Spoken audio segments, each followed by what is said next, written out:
I think this is very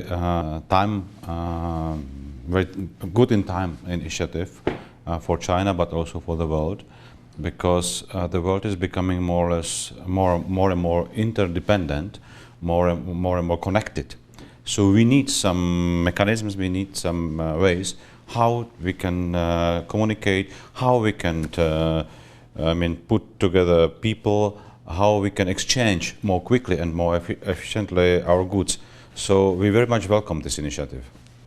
And I think the One Belt, One Road initiative is also, it's a very constructive way for China to play a larger role in economic development in the region.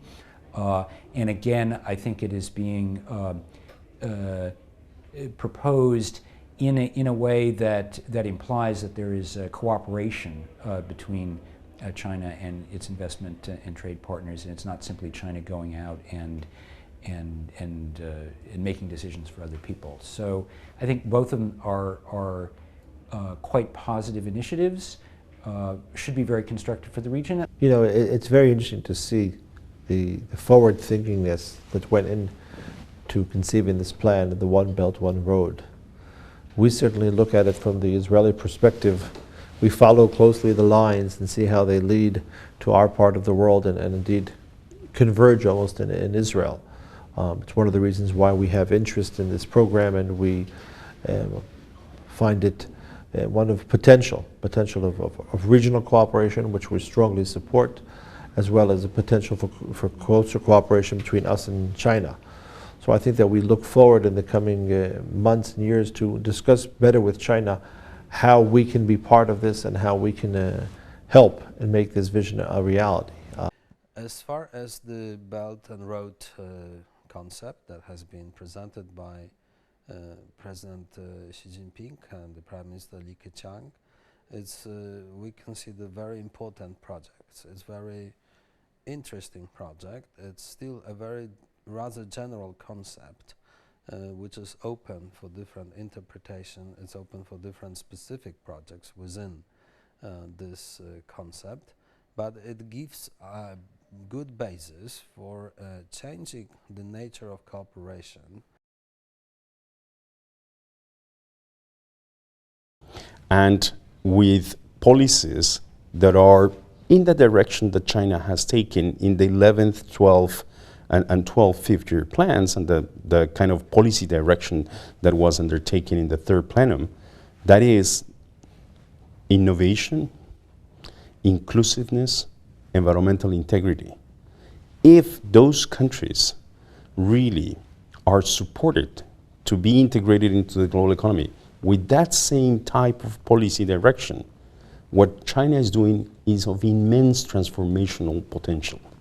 And it's a great benefit to the rest of the world, not just to China or this region or the countries involved. I believe that One Belt, One Road initiative summarized the experience Chinese leadership has on the Chinese development proper. A very well harmonized set of infrastructural investments facilitated the interaction between cities, regions, and the integration of economic activity. I see in the One Belt, One Road initiative the same concept translated into a much broader goal and framework, involving regional partners first, and then partners beyond the region to participate in a common endeavor of growing prospects of prosperity for the world at large. What's admirable about the new Silk Road is it's not just connecting China, it's connecting China to Europe, right? And that's the world that we need.